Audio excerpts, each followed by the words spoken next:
dan itu tempo waktunya dekat sekali. Umpamanya kalau siang ini sakit, nanti sore meninggal, sore sakit, pagi meninggal, pagi sakit, siang meninggal.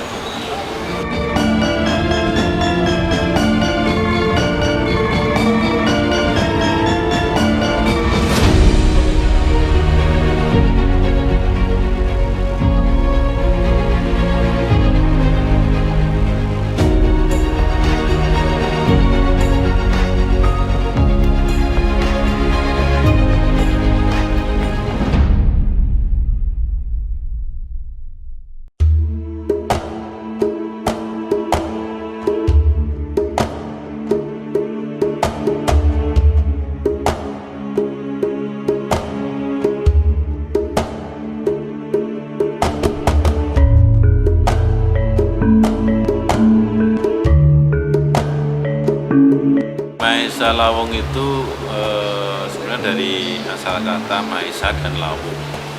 Maesa sendiri itu karbu, Lawung itu nama lain dari tombak gitu. Jadi itu karena sistem untuk atau cara untuk menghabisi karbu itu dengan dilaung. Jadi ditusuk itu pas dari itu masuk ke kena jantungnya, sehingga dia juga tidak merasakan sakit, katanya gitu. Lawung jadi tusukkan sampai ke jantungnya itu Maesa Lawung artinya itu.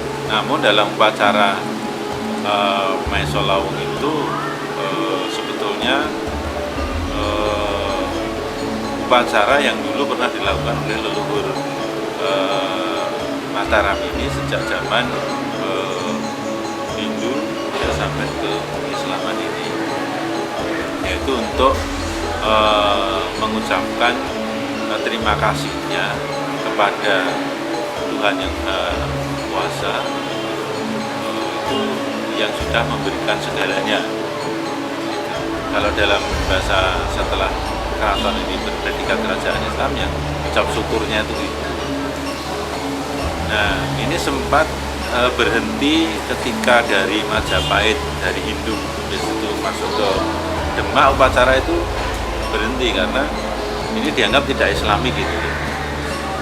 Akhirnya di dalam catatan di keraton saya baca bahwa itu ada permasalahan di Demak, yaitu disebut gegebluk atau bencana alam yang dimensinya itu plural, artinya tidak hanya guncangan gunung, tidak hanya tsunami atau peluapan air laut atau angin, tapi itu multidimensi yang juga merambah pada wabah penyakit. Dan itu tempo waktunya dekat sekali. Umpamanya kalau siang ini sakit, nanti sore meninggal, sore sakit, pagi meninggal, pagi sakit, siang meninggal. Juga terhadap sektor hayati atau kehidupan adat tumbuhan, flora, ya, fauna, hewan-hewan itu juga begitu. Jadi hewan-hewan yang menjadi ternak itu, juga begitu, sakit mati. Tumbuhan juga gitu.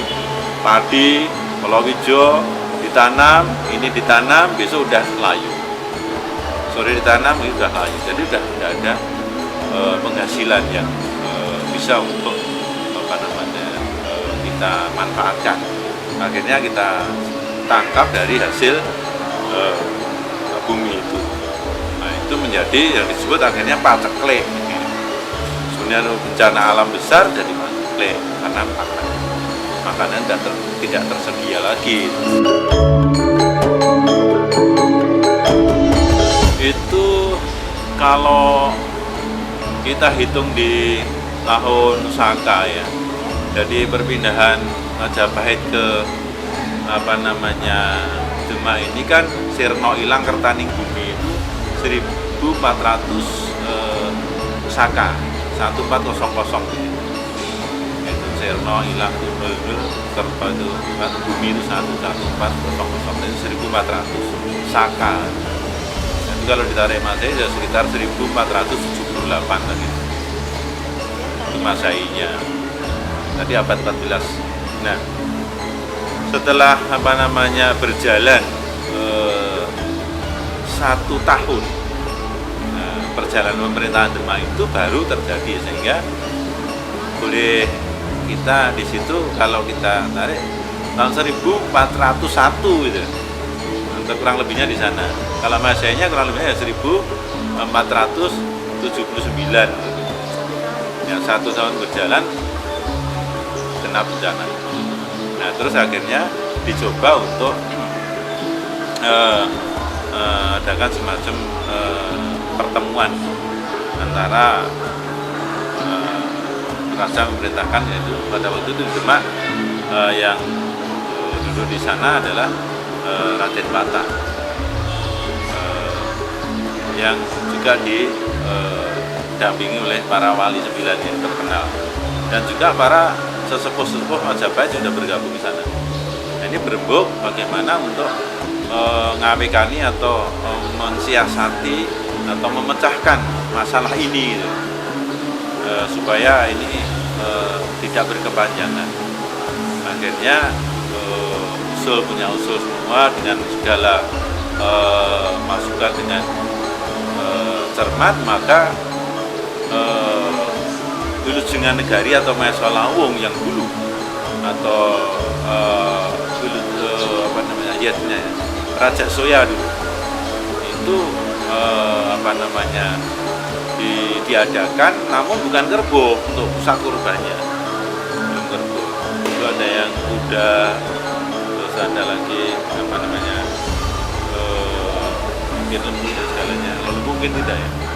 Nah, artinya ketika ini masuk ke Demak, maka di situ ada salah satu sunan yang tidak dahar daging sapi. Maka kurban ini supaya tetap hasilnya banyak, maka diambil kerbau. Biarpun kerbau nanti akan punya falsafah tersendiri di sana. Kenapa diambil ini? Secara harafiah, secara umum itu begitu, supaya sunan ini adil, supaya juga dalam posisi ini dahar semua gitu dalam kurban ya. Karena Sunan Kudus pada waktu itu tidak dahar atau makan daging sapi, maka kerbau ini penting buat kebersamaan. Karena kita doa bersama harus tidak ada yang digelaki gitu. Jadi tidak dikecewakan, maksudnya gitu, mas guyung gitu, cuma mendukung gitu ya. Akhirnya berjalan itu.